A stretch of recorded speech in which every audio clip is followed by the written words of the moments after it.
देखिए, मैंने अभी आज हमारे सभी यहाँ के जो कश्मीर के श्रीनगर ज़िले के कार्यकर्ता, उन्होंने उनको श्रद्धांजलि दी है। और श्रद्धांजलि में मैंने कहा कि एक बहुत दुखद घटना है और लगातार पिछले 1 साल से भारतीय जनता पार्टी के कार्यकर्ता मिलिटेंट्स सेपरेटिज्म के शिकार हो रहे हैं।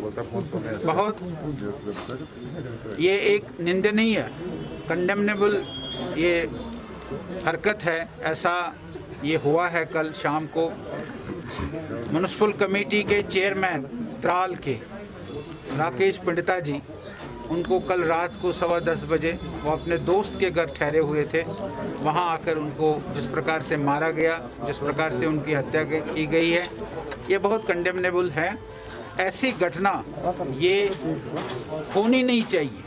ऐसा जो है ये होना नहीं चाहिए। और मैं राकेश पंडिता जी से कहीं बात करता था तो वो मुझे यही बताते थे कि मैं त्राल में बहुत अच्छा काम कर रहा हूँ, मैं त्राल के लोगों के लिए काम कर रहा हूँ, त्राल में म्युनिसिपलिटी जो कमेटी है उस कमेटी को मजबूत करने के लिए मैं काम कर रहा हूँ, वहाँ के लोगों के विकास के लिए, डेवलपमेंट के लिए मैं काम कर रहा हूँ। और ऐसा व्यक्ति जो विकास के लिए, डेवलपमेंट के लिए काम कर रहा हो, उसके ऊपर इस प्रकार से हत्या करना, उस प्रकार से उसको मारना, मैं इसकी कड़ी निंदा करता हूं, कड़ी इसका कंडेमनेबल। सर, पुलिस ने कल ट्वीट की। नहीं, आपका कहना ठीक है, सरकार का भी कहना ठीक है, लेकिन मैं सरकार से ये पूछना चाहता हूं कि हम वसीम भारी जो बांडीपुरा में मारा गया, उसका बाप मारा गया, उसका भाई मारा गया, क्या वहाँ सिक्योरिटी, वो सिक्योरिटी छोड़ कर गया था? सिक्योरिटी तो उसके पास थी, तब भी वो 3 लोग क्यों नहीं है? सिक्योरिटी लैब से क्या सिक्योरिटी सीआईडी को ये पता नहीं था वहाँ लोग घूम रहे हैं? 3 लोग अनआइडेंटिफाइड मिलिटेंट्स वहाँ घूम रहे हैं। ये सिक्योरिटी की लैब्स नहीं है तो क्या है? ठीक है, हम इस बात को मानते हैं कि उसने अपने पीएसओ जो उसको 2 मिले थे वो उसने साथ नहीं लिए थे, लेकिन क्या सरकार का अपनी जिम्मेदारी से इसीलिए अपना पीछा छोड़ देगी कि भाई हमने उसको पीएसओ दिए थे, वो पीएसओ उसके साथ नहीं थे, एसपीओ उसके साथ नहीं थे? ऐसा मैं नहीं मानता हूँ। सरकार को इस प्रकार के जो दरिंदे जहाँ भी घूमते हैं, जहाँ भी ये फिरते हैं, उनकी पूरी नज़र उन पर रखी हुई होती है। उनकी लैप्सेस हैं, उनको भी अपनी लैप्सेस माननी चाहती हैं। लेकिन मैं इस बात को भी मानता हूँ कि हो सकता है अगर इसके 2 पीएसओ साथ होते तो ये बच जाता। जैसे कुछ दिन पहले नुनर में, गांधरबल के नुनर में एक हमारे कार्यकर्ता के घर, अब्दुल कादिर उसका नाम है, उसके घर हमला करने आए, उसका पीएसओ वहाँ था। वो पीएसओ ने बड़ी बहादुरी से मुकाबला किया, वो पीएसओ शहीद हो गया और हमारा जो प्रोटेक्टेड पर्सन था वो बच गया।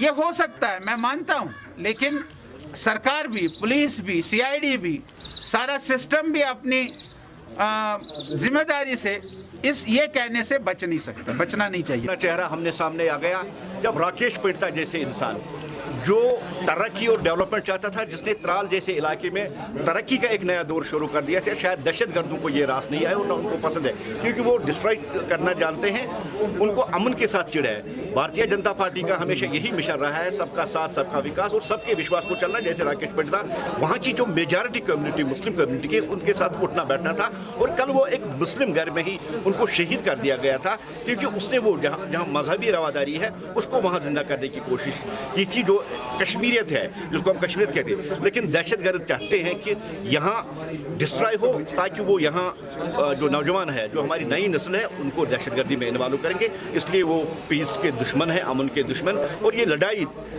दहशतगर्द और हमारे जो कार्यकर्ता है, डेवलपमेंट के जो सिपाही है, उनके हमेशा से चलती जा रही है। और तब तक ये हम लड़ाई जारी रखेंगे जब तक यहाँ दहशतगर्द का अंत नहीं होगा। और यहाँ पीस और डेवलपमेंट, जिसका हमारे देश के प्रधानमंत्री आदरणीय नरेंद्र मोदी ने जो मंत्र दिया, उस मंत्र को हम कंप्लीट करें। तो आपको लगता है कि होना न होना कोई मायने नहीं रखता था? हमारे अनवर खान साहब के पास सिक्योरिटी थी, तब भी दहशतगर्दों ने उसके घर को टारगेट करके उसको निशाना बनाए थे।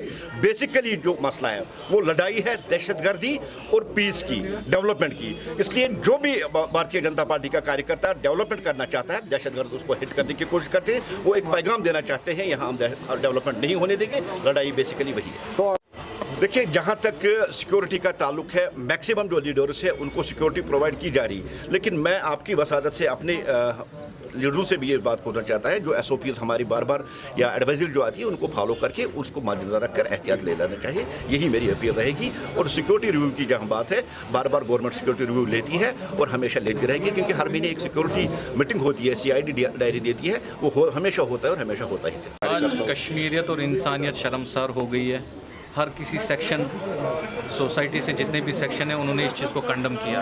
एक बेगुनाह इंसान को मार के कुछ हासिल होने वाला नहीं है। ये जो हमारे कश्मीरी पंडित और BJP के लीडर थे और म्युनिसिपल कमेटी जो त्राल है वहाँ के चेयरमैन थे, इसका कसूर इतना ही था, ये गरीब लोगों की वहाँ मदद करता था, अपने गाँव में डेवलपमेंट करता था। इसको मार के क्या हासिल हुआ?